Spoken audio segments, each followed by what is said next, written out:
Number 5 बहुत ही प्यारा question है। क्वेश्चन नंबर 5 बहुत इजी भी है। तो क्वेश्चन नंबर 5 में यहाँ पर फिगर दे ही रखी है ऑलरेडी। एंड जिस ट्रायंगल के अंदर ट्रायंगल के नाम दे रखे हो कि ये वाले हमें शो दैट करने हैं, यानी कि ये बताने हैं, तो उन्हीं ट्रायंगल्स को हम लोग लेके चलेंगे।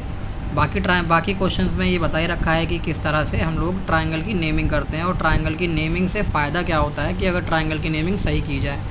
तो इस चीज़ों को हम यहाँ भी बताएंगे। तो क्वेश्चन में हमसे ये कहा गया है कि ट्रायंगल जो ए पी बी ट्रायंगल है वो कॉन्ग्रुएंट है ट्रायंगल ए क्यू बी के। तो ट्रायंगल ए क्यू बी के कॉमन है, वो जो है कॉन्ग्रुएंट है। तो देखो जी ये जो है ए पी बी हुआ और ये जो है ए क्यू बी हुआ। तो ए पी बी और ए क्यू बी दोनों ट्रायंगल हो गए। दोनों ट्रायंगल यहाँ पर हमारे पास है, ये हमें प्रूव करने हैं। अभी हमें पता नहीं है कि वो दोनों कॉन्ग्रुएंट है। ये जो है टू प्रूव या शो दैट बोला जाए तो मतलब वो ऑलरेडी इक्वल है, बस हमें उन्हीं को लेकर चलना होगा। तो इन चीज़ों को समझते हैं कि यहाँ पर जो है एंगल ये ट्रायंगल का नाम किस तरह से लिया गया है, इसको हम एक बार ब्रीफली समझ लेते हैं दोबारा से। तो पी पर बनने वाला एंगल क्यू के बराबर होगा। देख लो जी, पी पर बनने वाला एंगल क्यू के बराबर है, दोनों ही 90 है। और ए पर बनने वाले एंगल दोनों बराबर होंगे, दोनों अलग अलग ट्रायंगल में। इस वाले ट्रायंगल में देखेंगे तो एंगल ए पर बनने वाला और ये वाला एंगल जो है दोनों बराबर है, इसलिए ए और ए को सामने रखा गया है। पी और क्यू को सामने रखा गया है। और फिर इसके बाद जो लास्ट बचा, ए और पी के बाद क्या बचेगा, ए और पी के बाद क्या बचेगा, बी बचेगा। और ए और क्यू के बाद क्या बचेगा, ए और क्यू के बाद बचेगा बी। तो जो चीज़ें गिवन है पहले उनको लिख देंगे और जो लास्ट में नहीं है वो लास्ट में आ जाएगी। तो इतना ईजी होता है ट्रायंगल का नाम को समझना और ये बहुत ही फ़ायदा देता है, जैसे कि ये भी क्वेश्चन नंबर 4 किया है। So now question number 5 is कि हमें यहाँ पर प्रूव करना है कि ये दोनों ट्रायंगल कॉन्ग्रुएंट है। अब क्वेश्चन में गिवन भी है कि ये जो लाइन एल है वो एंगल ए को बाइसेक्ट कर रही है, तो ये एंगल दोनों बराबर हो गए इस वाले ट्रायंगल के अंदर। तो लिखते हैं कि इन ट्रायंगल, जो ट्रायंगल हमें कॉन्ग्रुएंट दिखाने हैं वो ये हैं। तो अपनी मर्ज़ी से नेमिंग अब ना लें। तो triangle A P B is equal to and triangle A Q B, अभी पता नहीं है कॉन्ग्रुएंट है। तो अब हम लिखते हैं। तो अब सबसे पहली बात कि ये जो क्वेश्चन है ये किस वाली कॉन्ग्रुएंसी से प्रूव होगा।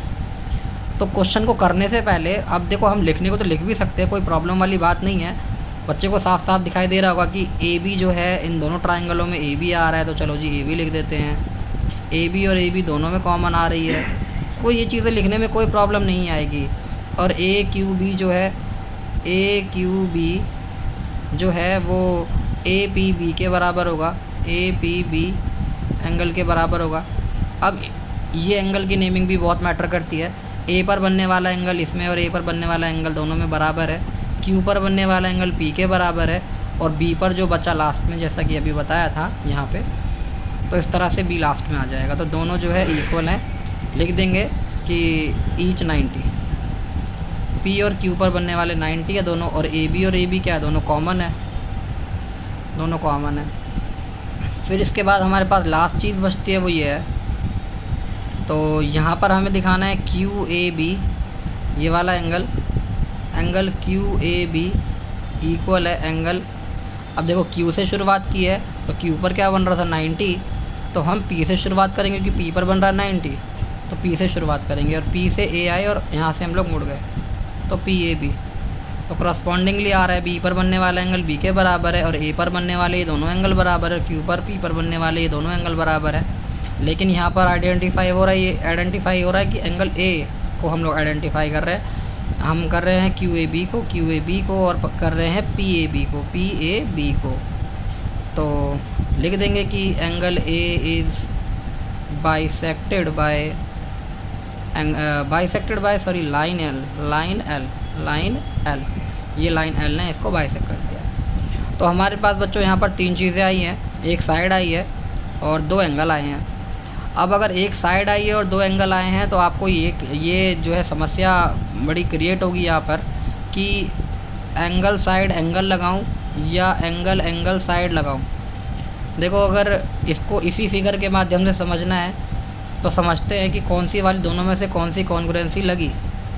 तो ए बी जो लाइन थी हमारी यहाँ पर, क्या आपको जो 2 एंगल आपने लिखे हैं कि ये एंगल उसके बराबर, ये एंगल उसके बराबर, तो अगर ये जो लाइन कॉमन है, मतलब ये common cheese you can say वो हमें गिवन होती है, तो क्या इसी लाइन के ऊपर वो दोनों एंगल बने हैं जो हमने लिखे हैं? क्या दोनों के इसी लाइन के ऊपर, यानी कि यहाँ से ये और यहाँ से ये, क्या इस तरह से कोई एंगल बने हैं?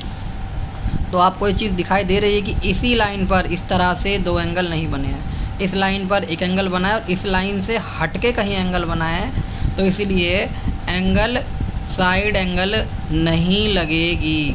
कट कर देते हैं, एंगल साइड एंगल नहीं लगेगी, तो एंगल एंगल साइड लगेगी। तो एंगल एंगल साइड लगेगी, तो ये चीज़ें हमें पहले क्लियर कर लेनी चाहिए।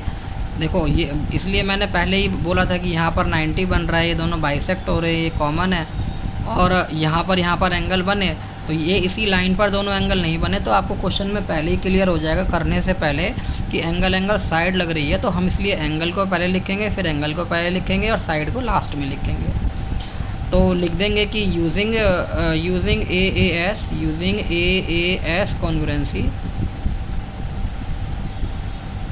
कॉन्ग्रुएंसी ट्रायंगल जो हमने लिए थे वही ट्रायंगल हमारे कॉन्ग्रुएंट हो जाएंगे। APB is congruent to, now हम कॉन्ग्रुएंट का साइन लगा देंगे, congruent to AQB। That's it.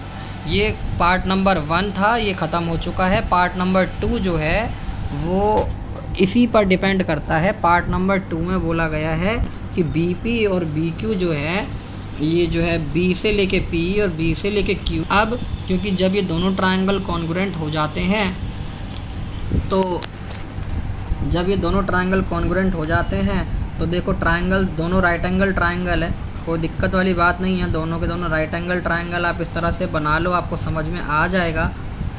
तो देखो एंगल A जो है वो, पहले तो राइट एंगल को हम लोग मार्क कर देते हैं कि राइट एंगल हमारा बन रहा है। एक तो राइट एंगल बन रहा है Q पे और P पे, तो Q पे और P पर हमारा बन रहा है, तो Q से A और Q से ये P से, ये आपका Q से A और P से A, तो Q से A और P से A, तो QA और यहाँ पर QA, दिस इज़ QAB, तो QAB एंड PAB, तो यहाँ पर आ गया B।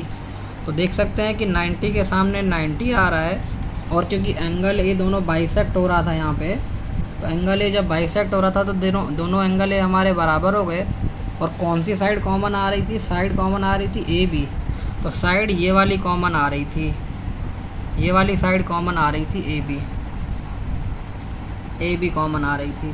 तो दोनों एंगल जो है किसी दी गई साइड से हटके बने हैं, 90 और ये, तो इसीलिए जो है हमने एंगल साइड लगाया। तो एंगल और साइड कहीं हट गया, तो एंगल और साइड कहीं हट गया, तो इसलिए हमने एंगल साइड लगाया। क्वेश्चन में फिर इसके बाद कहा गया है कि BP और BQ ये दोनों बराबर है, ये भी बता दो। अब क्योंकि दोनों कॉन्ग्रुएंट तो हो ही गए हैं एंगल साइड से, तो इसीलिए Q एंगल P के बराबर है, A एंगल A के बराबर है, B पर बनने वाला एंगल B के बराबर है। सब कुछ करस्पॉन्डिंगली हमने लिखा है फिगर से देखकर। एंड अब कहा गया है कि BP और BQ बराबर है। अब देखो दोनों कॉन्ग्रुएंट है ट्रायंगल, B से P है, B से Q है, तो BP और BQ एक साइड ही है दोनों लाइंस, तो दोनों बराबर हैं। अब ये कॉमन वाली थी तो दोनों बराबर ही थी, तो कह रहा था कि BP और BQ भी बराबर है, BP और BQ भी बराबर हो जाएंगे। कैसे? By CP/CT corresponding parts of congruent triangles. तो ये करस्पॉन्डिंग पार्ट है, ये दोनों इधर साइड है तो इधर ही है, एंगल A की तरफ एंगल A है, ढलान वाली साइड है। तो इस तरह से जो है corresponding parts of congruent triangles हुए। क्वेश्चन ये जो है 5 ख़त्म हो जाता है।